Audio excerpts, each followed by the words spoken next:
partir du Xe siècle, les côtes nord de Madagascar voient se développer des ports cosmopolites qui accueillent des musulmans venus de diverses régions de l'océan Indien. Des marchands et savants musulmans, originaires d'Oman, du Yémen, de la côte Swahili et d'Asie du Sud-Est, fréquentent puis s'installent dans plusieurs ports malgaches. Ces ports deviennent des espaces cosmopolites, lieux d'échanges économiques, religieux et culturels. Dans le sud-est de l'île, à l'embouchure du fleuve Matatana, ces populations s'implantent durablement. Progressivement, elles s'intègrent à la société locale, un processus que l'on peut qualifier de malgachisation. Adoption de la langue, alliance matrimoniale, intégration des croyances locales. De cette fusion naît, entre le XVe et le XVIe siècle, le royaume Antemoru, structuré autour d'une aristocratie savante et religieuse. Au cœur de cette civilisation se trouve l'écriture. Les Antemoru sont les premiers à transcrire la langue malgache en utilisant l'alphabet arabe adapté aux sons locaux. Cette tradition donne naissance au sourabais,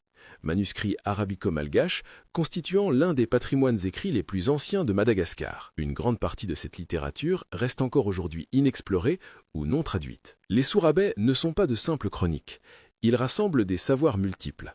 Généalogie dynastique, essentielle pour légitimer le pouvoir, récits historiques, notamment les contacts avec les Européens au XVIIIe siècle, astrologie, base du calendrier, de la divination et des décisions politiques, savoirs magico-religieux et médicaux, fondement de la médecine traditionnelle malgache. La société Antemoro est hiérarchisée. Les Anteoni exercent le pouvoir politique.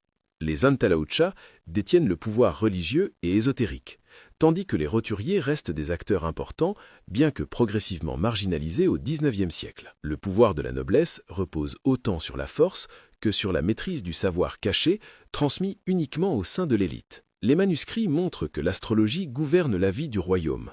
Choix des dates de guerre, couronnement, rituels, période faste ou néfaste, les datations ne suivent pas strictement l'hégire, mais utilisent des systèmes complexes mêlant influences arabes et sanskrites, témoignant de la profondeur des échanges culturels. Enfin, les sourabais expliquent l'origine des maladies et leur traitement.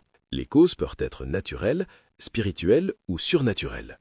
Ancêtres, génie, sorcellerie ou volonté de Zanahari. Les réponses thérapeutiques combinent plantes, talismans, incantations, rituels et sacrifices. C'est dans ce corpus que prennent racine la divination et la médecine traditionnelle malgache encore pratiquée aujourd'hui. Le royaume Antemoru perd son indépendance au XIXe siècle. Affaibli par des conflits internes entre nobles et roturiers, mais conserve une autonomie culturelle et spirituelle durable à travers ses manuscrits et traditions.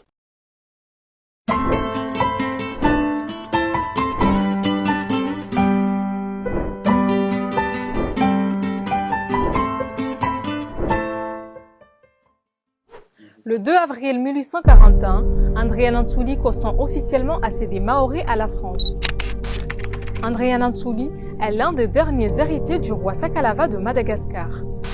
Vaincu et recherché par les troupes du roi Radama, il s'enfuit en 1831 avec quelques membres de sa cour et s'installe à Mayotte où il répand la langue malgache. Andrianantsuli avait par la suite pris possession de l'île et devient le sultan reconnu de Mayotte jusqu'à sa mort en 1845. Le 2 avril 1841, il accepte officiellement de céder Mayotte à la France. Quelques jours plus tard, le sultan Andrianantsuli signe le 25 avril 1841 le traité de cession de l'île de Mayotte à la France, représenté par le capitaine Pierre Passot, un officier de l'armée française.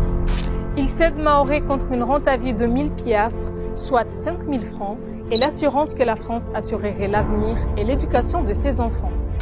Ce traité de rattachement de Mayotte au Royaume de France est approuvé en 1843 par le gouvernement du roi Buffy.